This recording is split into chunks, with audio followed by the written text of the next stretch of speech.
ማርያም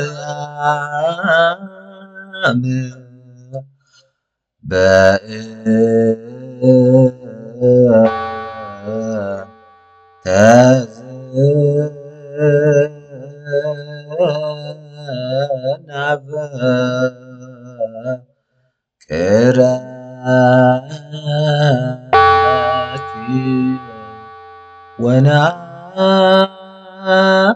ወናብየች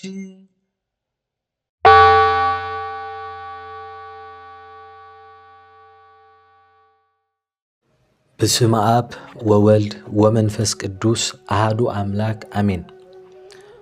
ምጽራይ ቤት መቅደስ ምጽራይ ነፍሲ ሳልሳይ ሰንበት ዓብ ጾም ኦርቶዶክስ ተዋህዶ ቤተ ክርስቲያን ቅድስት ቤተ ክርስቲያንና ናብ ዘፍርሕ ህይወት ዝህብን ምስጢር ተእትወናላ።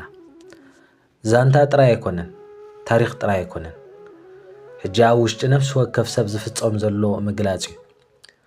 ጎይታናን ኣምላኽናን መድሓኒናን ኢየሱስ ክርስቶስ ኣብ ግዜ ፋሲካ ናብ ኢየሩሳሌም ከም ዝደየበ ወንጌል ዮሃንስ ይነግረና። ኢየሩሳሌም ተራ ከተማ ኣይነበረትን፣ ከተማ ኣምላኽ እያ ነይራ። ኣብ ውሽጢ ኢየሩሳሌም ድማ ቤት መቕደስ ደው ኢሉ ነበረ። እዚ ኸዓ ምድሪ እቲ ዝቕደስ ቦታ እዩ። ህላወ እግዚኣብሔር ዝነብረላ ቦታ እያ ነይራ።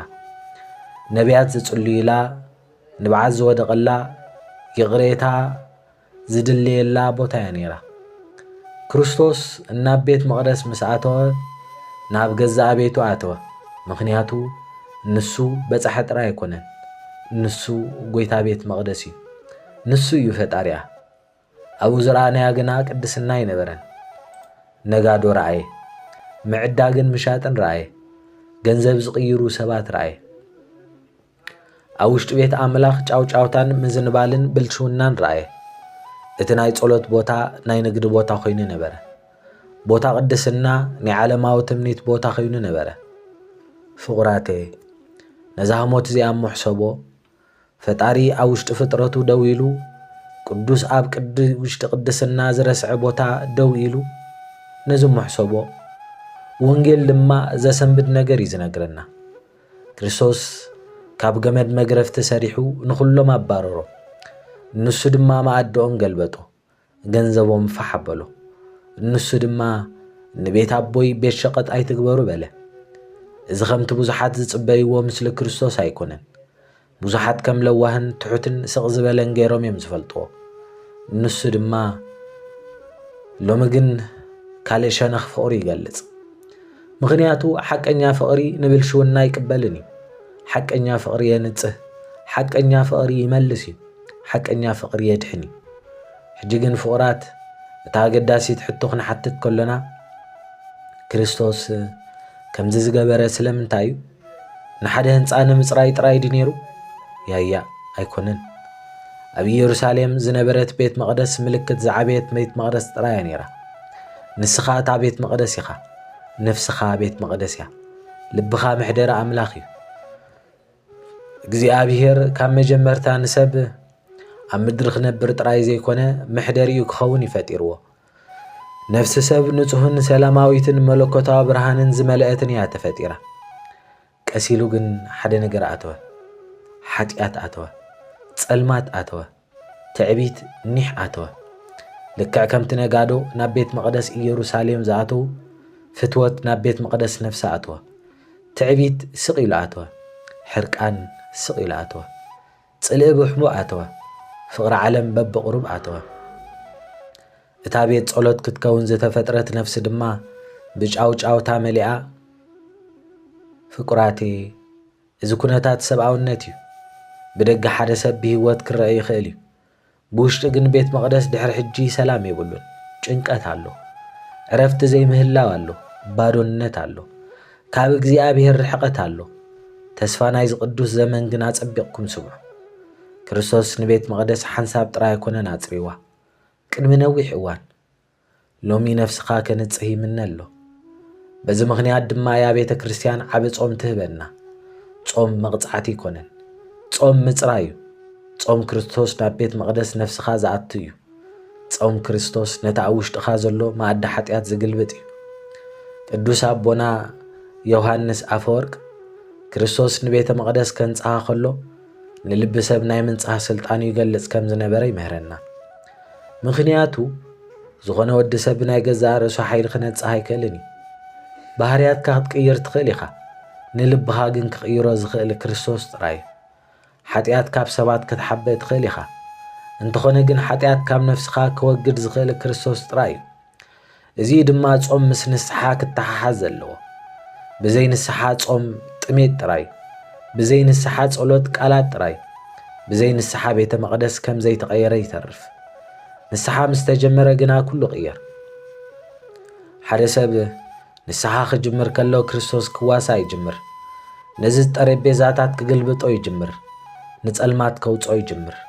ሰላም ክመልስ ይጅምር። ቅዱስ ኣቦና ቅዱስ ሪስ ዘእስክንድርያ ነጋዶ ምስ ግዝያዊ ነገራት ዘለና ምትእስሳር ከም ዝውክሉ ይምህሩ። ንዘለዓለም ኢና ተፈጢርና፣ ምስ ግዝያዊ ነገራት ግን ተተሓሒዝና። ንኣምላኽ ኢና ተፈጢርና፣ ምስ ዓለም ግን ተተሓሒዝና። እዚ ምትእዛዝ እዚ ድማ ኣብ ውሽጢ ቤት መቕደስ ዝነብሩ ነጋዶ ኮነ። ክርስቶስ ግና ንቤት መቕደስ ኣየዕነወን ኣጽረዮ። እዚ ተዓበ ተስፋ ክርስቶስ ነቲ ሓጥኣን ኣየጥፍኦን እዩ፣ ነቲ ሓጥእ ይመልሶ። ነፍሲ ኣይሓድጋን እዩ፣ ንነፍሲ የጽንህ። ሽዑ ወንጌል ዝዓምቑ ምስጢር ይገልጽ። ክርስቶስ ድማ ነዛ ቤት መቕደስ ኣጥፍኤ ብሰለስተ መዓልቲ ድማ ከትንሣእየ ኢሉ ብዛዕባ ስጋ ይዛረብ ነይሩ። ስጋው ምስ ተሰቕለ ሬስኡ ምስ ተቐብረ ስግኡ ከም ብሓድሽ ምስ ተንስአ እዛ ኣገዳሲ ዝኾነ ስለምንታይ እዩ እንተልና፣ ምክንያቱ ምጽራይ ቤት መቕደስን ትንሣኤን ስለ ዝተኣሳሰረ እዩ። መጀመርታ ምጽራይ መጽእ እዩ፣ ድሕሪኡ ትንሣኤ መጽእ እዩ። መጀመርታ እዩ ንስሓ፣ ድሕሪኡ ሓድሽ ሃወት ይመጽእ። እዚ መንፈሳዊ ጉዕዞ ዓብዪ ጾም እዩ። ቤተ ክርስቲያን ተዳልወልኩም ኣላ። ትንሣኤ ክትዝክር ጥራይ ዘይኮነ ዘዳልወካ ኣብ ውሽጢ ነፍስኻ ትንሣኤ ከተስተማቐር ግን እዩ። ምክንያቱ ብዙሓት ሰባት ብስጋ ህይወት እዮም ዘለዉ፣ ብመንፈስ ግን ሞይቶም እዮም። ክርስቶስ ነፍሲ ምስ ኣንጽሓ ግና መንፈሳዊ ህይወት ከም ሓድሽ ይጅምር። ሰላም ይምለስ፣ ተስፋ ይምለስ፣ ብርሃን ይምለስ። ፍቁራቴ ሎሚ ክርስቶስ ኣብ ኣፍ ደገ ልብና ደው ኢሉ ኣሎ። ኩሉ ይርእዮ፣ ቃልስታትካ ይርእዮ እዩ፣ ቁስልኻ ይርእዮ፣ ሕቡእ ቃንዛኻ ይርእዮ። ንሱ ክኽድነካ ይመጽእን እዩ፣ ከንጽሓካ እዩ ዝመጽእ። ንሱ ክመልሰካ እዩ ዝመጽእ። ነፍስኻ መሊሱ ምሕደሪኡ ክገብራ እዩ ዝመጽእ። ግና ክትፈቕደሉ ኣለካ። ነቲ ማዕጾ ብንስሓ ክትከፍቶ ኣለካ። ብጸሎት ክትዕድሞ ኣለካ። ብጾም ክትተሓባበሮ ኣለካ። እዚ ትርጉሙ ሳልሳይ ሰንበት ዓብዪ ጾም እዩ። ሰንበት ምንጻህ እዩ። ሰንበት ምሕዳስ እዩ። ናይ ተስፋ ሰንበት እያ። ክርስቶስ ናብ ቤት መቕደስ ነፍስኹም ይእቶ፣ ኩሉ ጸልማት የንጽሓዮ። ኣብ ውሽጥኻ ሰላሙ ይምለስ፣ ንኽቡር ትንሣኤ ድማ የዳልውኩም። እንሆ ሎሚ ምኵራብ እዩ፣ ምንጻህ ናይ ቤት መቕደስን ምንጻህ ናይ ነፍስን። ሎሚ ክርስቶስ እንተ ዝመጽእ ዕዳጋ ጌርናዮ ዘለና ቤት መቕደስና ወላስ ቤት ጸሎት እዩ ዘሎ? እታ ኣብ ምድሪ ዘላ ቤተ ክርስቲያን እኳ ቤት መሸጣ ኢና ጌርናያ። ዝጠፍአ ሓውና ክምለስ እንከሎ እነሳጉግ፣ ዝተሳእነ ሓውና ክድለ እንከሎ መሊስና እነጥፍኦ።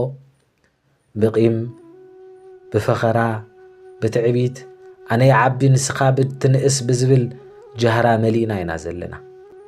እንሆ ክርስቶስ ሕጂውን ገመድ ተቲዑ ከይሰጐናስ ኩላህና ርእስና ነድሕን። መዓልቲ ምድሓን ሕጂ እያ። ሰንበት ምንጻህ፣ ሰንበት ምሕዳስ፣ ምኵራብ። ስብሃት ለእግዚአብሔር ወለወላዲቱ ድንግል ወለመስቀሉ ክቡር አሜን።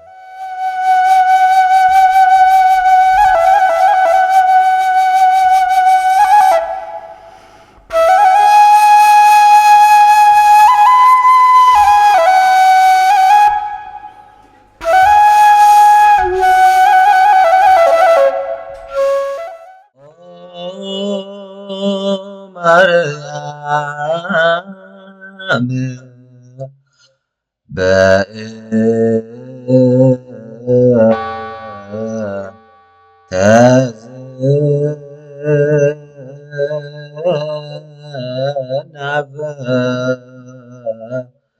كراتي